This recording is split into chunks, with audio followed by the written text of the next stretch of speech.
চলুন আপনাদেরকে আমার খেয়াল এবং কালজয়ী কাওয়ালি সঙ্গীতের কিছু অংশ শোনাই। রজনীগন্ধা, তোমার গন্ধ ছড়িয়ে দাও দিগন্তে, সুরের খেয়াল নিয়ে আমি বসেছি তোমার আসনে। ইতিহাসবিদরা বলেন একজন সুন্দরী হিন্দু রমণী তার সঙ্গীতে পাগল হয়ে তাকে বিবাহ করতে চেয়েছিলেন, কিন্তু সম্মান হারানোর ভয়তে তিনি করেননি, একজন পারসি রমণীকে বিবাহ করেন। তহকতি হিন্দু গ্রন্থে তার একাধিক সন্তানের কথা পাওয়া যায়। বিশেষ করে তার কন্যা আফিফা সুলতানি যুগে নারী স্বাধীনতার পথ খুলে দেন।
প্রাণপ্রিয়া, আমি তোমাকে অন্তর দিয়ে জীবন ভালোবাসবো, কিন্তু বিবাহ সম্ভব না।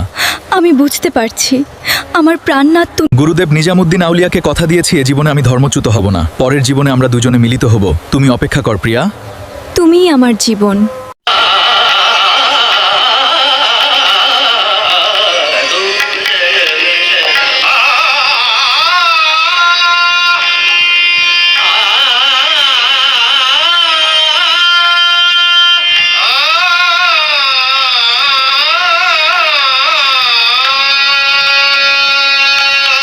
পৃথিবীতে আকাশ, বাতাস, চন্দ্র, সূর্য এগুলির সুবিধা পেতে তো কেউ ধর্মের বড়াই করে না। এক ধর্মের মানুষ অন্য ধর্মের মানুষকে তো বলে, এক ধর্মের মানুষ তো অন্য ধর্মের মানুষকে বলে না তুমি আমার বাতাস ছোবে না।